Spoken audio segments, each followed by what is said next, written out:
Ready? Here we go. I guess we're ready now. All right, so we're going to start on part 18 of Yoel. This will be Yoel chapter 3, verses 5 through 8. Now, we're going to talk about what happens in the midst of judgment right before the blasting of the shofar. We said that on Yom Kippur, on the Day of Atonement, the shofar blasts to signal the end of it. So something has to happen in that period of time, okay, during the judgment. So let's talk to our Elohim, and then we'll take a look at our study. Master Yahuwah, we thank you for this time together. We ask today that you'll open our eyes, open our ears, and open our hearts, so we can see, hear, and understand your word, and understand that we have to have an ability in order to have a desire. We thank you for it all. In the name of Yahusha, amen. All right, so it starts, or our study starts, with verse 5 of chapter 3 of Yoel. It says, "Since you have taken my silver and my gold, my goodly treasures, and have carried into your temples." And this is Yahuwah that's speaking. He's giving Yoel a prophetic message. So silver represents redemption and restoration. Gold is going to be a representation of the anointing of Yahuwah. It represents that connection that we have to Elohim. Now, the verse begins with the phrase, "Since you have taken my silver and my gold, my goodly treasures." The word for "since" is asher, and I wrote the word asher up here. For some reason I didn't write it in the context. This is the word asher. It's used for the word "since," but this word can also mean "because," which would make this verse begin as a consequential issue. In other words, it would start off, "Because you have taken my silver and my gold, my goodly treasures.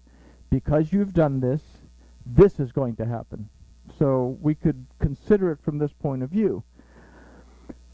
The word for "you have taken" is lekachtem, that from the root lakach means to seize, to acquire, to snatch away, to capture, and to take as a possession.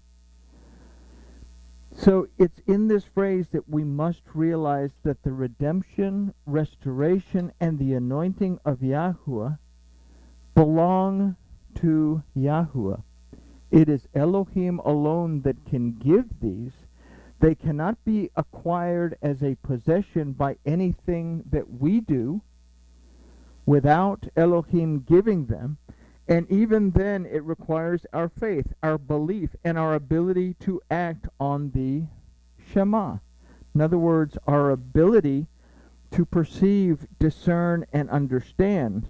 Now, perceive, discern, and understand is an ability, but that's also a choice. We can choose to perceive, discern, understand, or not. And let's do an experiment.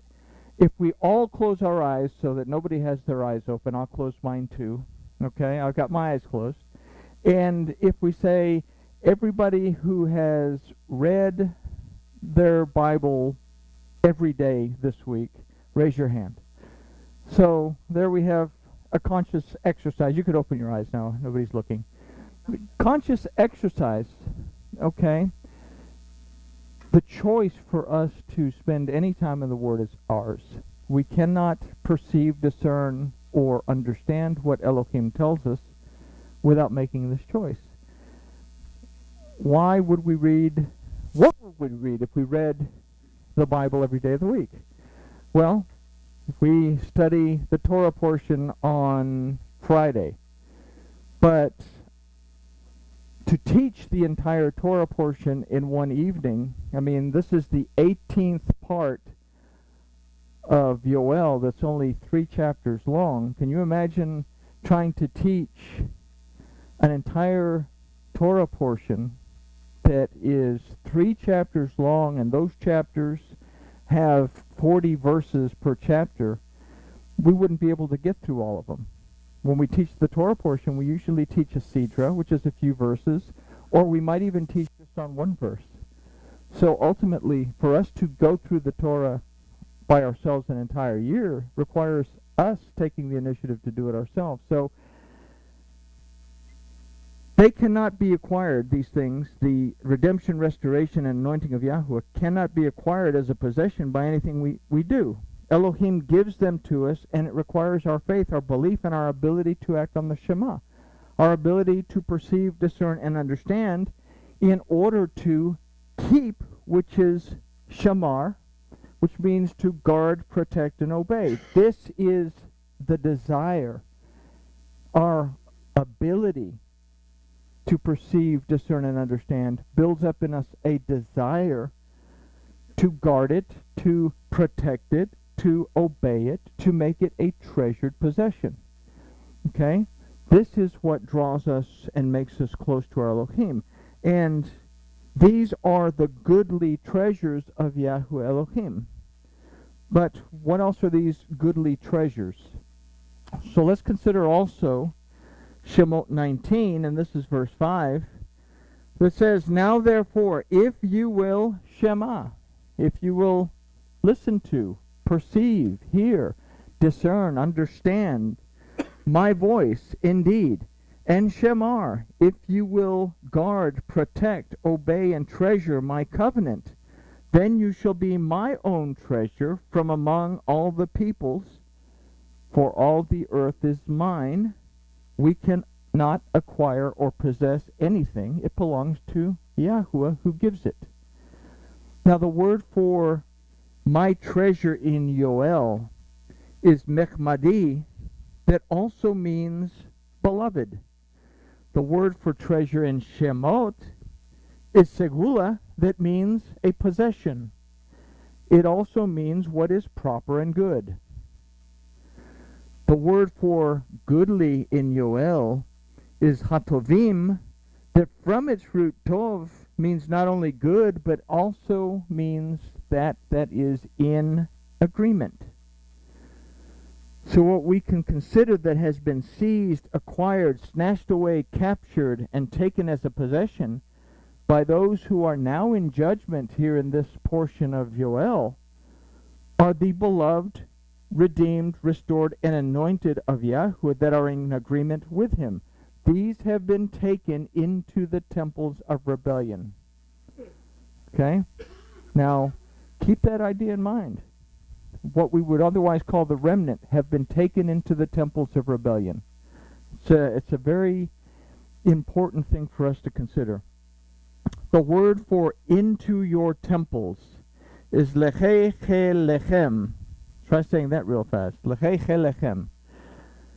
That from its root origin, Yakol means to endure and to prevail.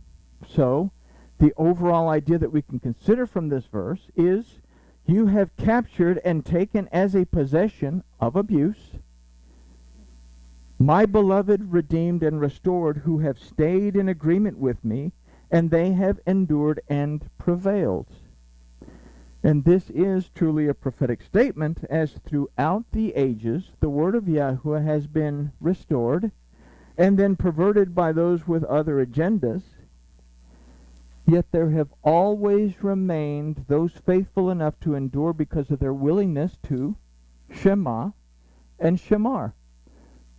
There have always been people throughout the ages who have been willing to perceive, discern, and understand what the Word says, and then guard it, protect it, and treasure it so that it will go from generation to generation and not die off. Regardless of what's done to the Word, there is always going to be some inkling of truth out there. And it may be a group of people that have pieces of truth, because one person may not have all the truth.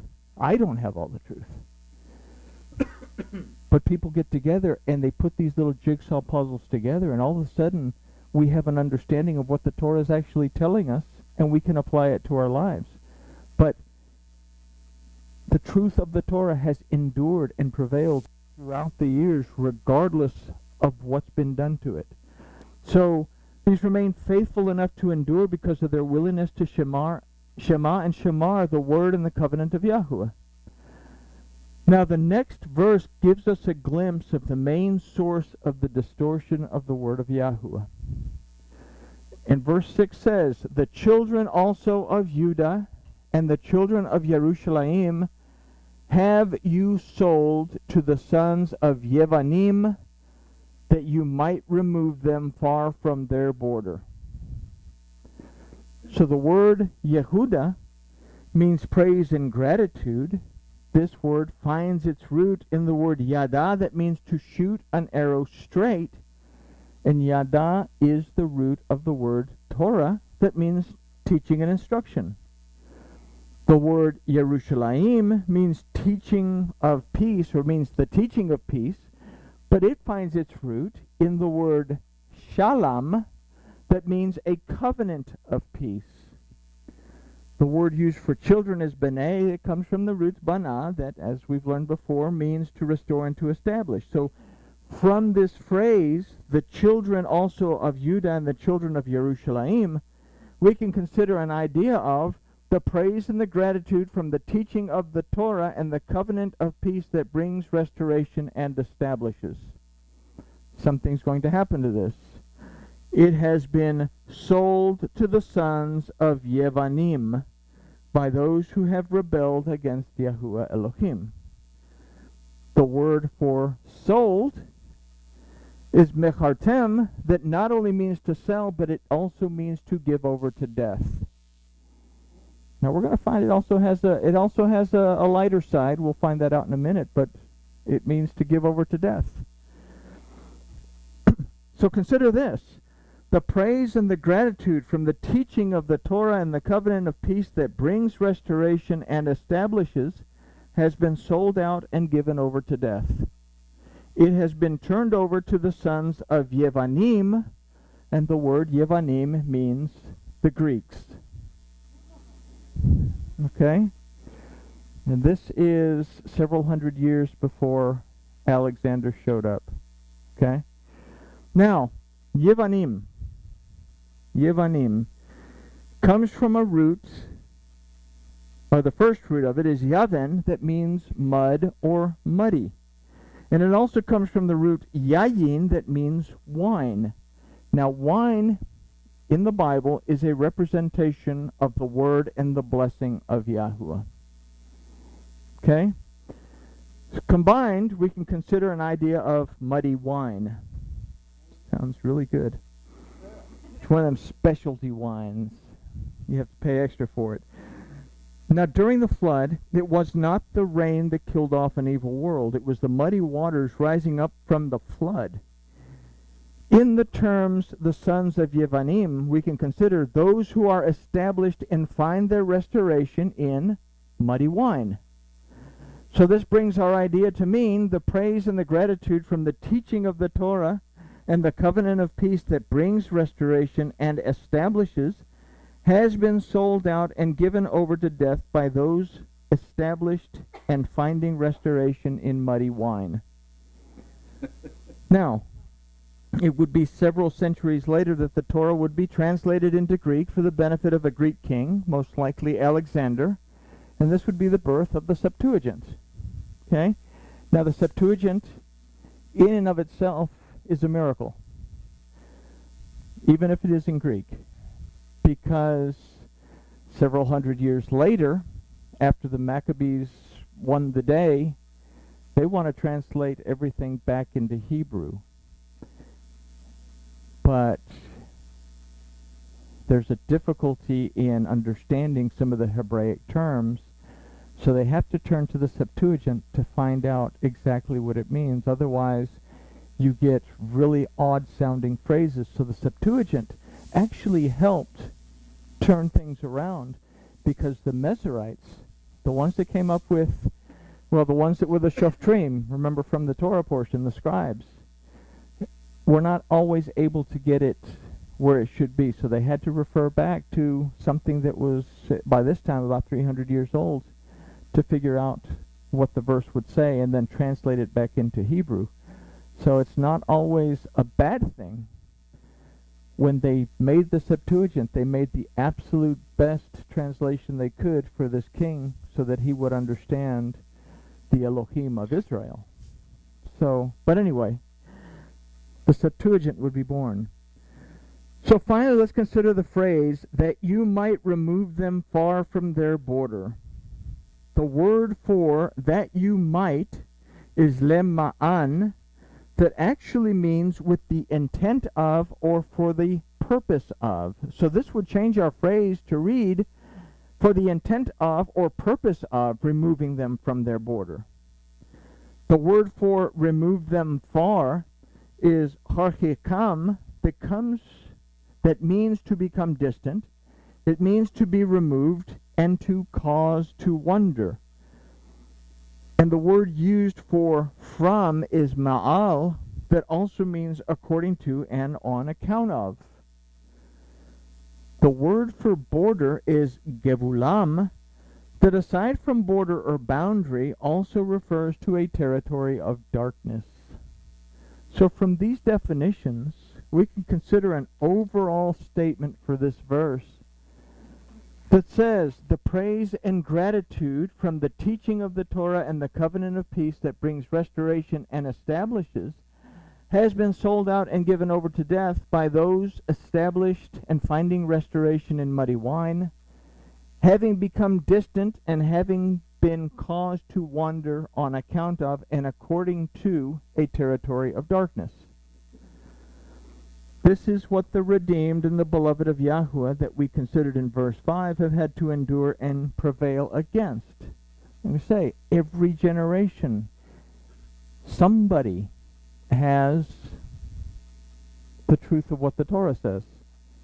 If we didn't have it in every generation, then we would have lost that a long time ago, and then, well, everything would be, that would be it. Everything would fail at the judgment. So the next verse illustrates that they will be removed from this captivity of darkness. So the next verse illustrates that the remnant, so to speak, will be removed from this captivity of darkness. And verse 7 says, behold, I will stir them up out of the place where you have sold them, and I will return your retribution upon your head. So we can consider that Yahuwah will not allow his beloved redeemed to remain in captivity, the captivity that they have had to endure and overcome in this dark territory of false belief. The first verse begins with a word that I personally consider not so much as a warning, but another exhortation to pay attention. Yahuwah says, Hineni, Hineni. Literally, this is saying, pay attention to me. Behold me. Hineni is a personal thing. Pay attention to me. Or, I pay attention even. In either case, the idea that attention to what is about to happen is important. Yahuwah says, I will stir them up out of the place where you have sold them.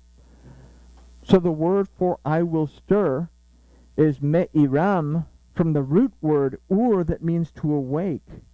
And there's a similar root of this word that's also ur, that means to be made, or to be laid bare, to be exposed. So here we can consider that the remnant and the truth of Yahuwah's word is going to be exposed and is going to cause a final awakening.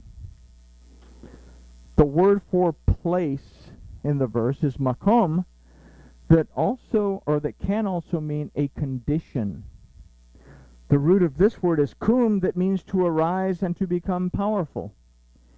It also means to establish and to confirm. So we can consider that Yahuwah is giving a message to pay attention as his remnant and his truth is about to be exposed for all to see in a final and powerful awakening. This will occur where you have sold them. Now we considered in our last verse that a Grecian influence had muddied the wine, a representation of the word and blessing of Yahuwah. It's from this state of being that the remnant and the truth of Yahuwah is rising up and being laid bare. There will be no excuse for not paying attention. To not pay attention will result in Yahuwah saying, "And I will return your retribution on your own head." This is again saying, "I will reward you according to your choice." This is a life and death verse. You can either choose wisely and choose to Shema and then to Shemar, or not. You can choose to enter into the garden where you Shema and Shemar as part of your regular daily activity. It's no big deal. Or you can remain outside the gates where you don't have to, but things cease to exist outside the gate. Okay? We can bring this into a closer personal relationship now. We can make these choices now in our lives. We can choose to enter into the garden now and Shema and Shemar, or remain outside the garden and struggle through life. It's a choice. But in the choice, Elohim is saying, "I will reward you according to your choice." It's a life and death verse. Now, we considered in our last study that Teshuvah was still on the table during this time of judgment. The shofar sounds at the end of Yom Kippur when judgment is sealed. The remnant is being delivered to the inside of the city. The truth has been made as accessible as it can, and it's absolutely clear. There is nothing but the hardness of the heart to separate one from entering into the city or remaining outside. Those that make teshuvah will be delivered to the remnant for care, instruction, and mentoring. And we can kind of confirm this in the next verse that's going to tell us exactly that. And the next verse is verse 8. It says, "And I will sell your sons and your daughters into the hand of the children of Judah, and they shall sell them to the men of Sheba, to a nation far off, for Yahuwah has spoken." Oh, we're saying, oh, well, here's tick for tack. You sold us to the Greeks. We're going to sell you back to the Jews. If we read it in English, this is what we get, right? Yahuwah says, "And I will sell your sons and your daughters." I will sell your sons and your daughters into the hand of the children of Judah. Why not just say, "I will sell your children"? Why say, "I will sell your sons and your daughters"? Maybe it's because there's an extra word that has to be there in order for us to understand. Let's find out. Earlier we considered the word for sell, which is makar, and found that one of its definitions meant to be given over to death. Fortunately, Hebrew words have more than one definition, because this word also means to be given as a daughter in marriage. The words sons and daughters come from the same root, bana, that means to restore and to establish, and these are attached to one another by the same word that attached the heavens and the earth in Bereshit 1:1, and that word is va'et. And if we look at va'et, we see here the letters themselves. We see the aleph and the tav as flesh. There's the vav. So consider what John said at John 1:14, "And the Word was made flesh and pitched his tent among us, and we beheld his esteem as the esteem of the only begotten of the Father, full of grace and truth." So the Word was made flesh. The aleph and the tav became flesh. Then we go back up a couple of verses to John 1:12 through 13. It says, "But as many as received him, to them he gave the power," the authority, "to become the children of Yahuwah, even to them that believe in his name, which were born not of the blood, nor of the will of the flesh, nor of the will of man, but of Yahuwah." That is such a wonderful, wonderful phrase, because it takes us back to Bereshit 2:7, where Yahuwah Elohim took the dirt and he formed the Adam and he blew into his nostrils the breath of life, and the Adam became a living being. So it takes us back to our original state as we were placed into Eden. Okay? So in Teshuvah and acceptance of the truth of Yahusha, there is forgiveness, redemption, deliverance, and restoration. A heart that was once in rebellion is now taken into the care of the elect as a child of Yahuwah. They are placed into the hand of the children of Judah. And the word for into the hand is beyad. The word yad also means custody or care. Yad means hand, but it also means custody or care. These have made teshuvah because they have paid attention, and these newly restored ones are placed into the custody and care of the children of Judah, those who are restored and established in praise and gratitude and the truth of the Torah of Yahuwah. In other words, the remnant. And the last phrase of this verse says, and they shall sell them to the men of Sheba, to a nation far off, for Yahuwah has spoken. So if we keep in mind the idea of being sold as being a daughter being offered in marriage as an interpretation for, and they shall sell them in this particular case, then we can consider that the retraining and education that will take place will prepare those who have made teshuvah prior to the judgment to prepare in the marriage supper that will take place on the day of Yahuwah, which is the millennium. Now, that they will be sold to the men of Sheba kind of confirms everything that we've just talked about. The word for leshebeim, that means the men of Sheba, literally means the one that is coming. Shebi, which is the root of leshebeim, means he who is coming. And the root of that word is sheba, that means to take an oath, and it's also the word used for the number 7. Now, the Zion is the 7th letter of the Hebrew alphabet that is also called the crowned Vav. And it's an illustration of Yahusha, the word of Yahuwah, who will protect, nourish, and provide rest for his bride, which is the remnant inside the city. We said the Zion, it's the 7th letter of the alphabet. Zion looks like a sword, represents a weapon, but has a root word zan that means to nourish. The 7th day reminds us of rest. When we look at the Vav, or the Zion in a Torah scroll, we have a Zion, but it also has 3 little crownets on it. It's called the crowned Vav. In every way, it represents Yahusha. It represents the rest, the redemption, deliverance, restoration, protection, nourishment that we receive from the word of Yahuwah. So, it's a very wonderful thing, this 7th letter of the Hebrew alphabet. Now, protect, nourish his bride, which is the remnant inside the city. And they will be to a nation far off.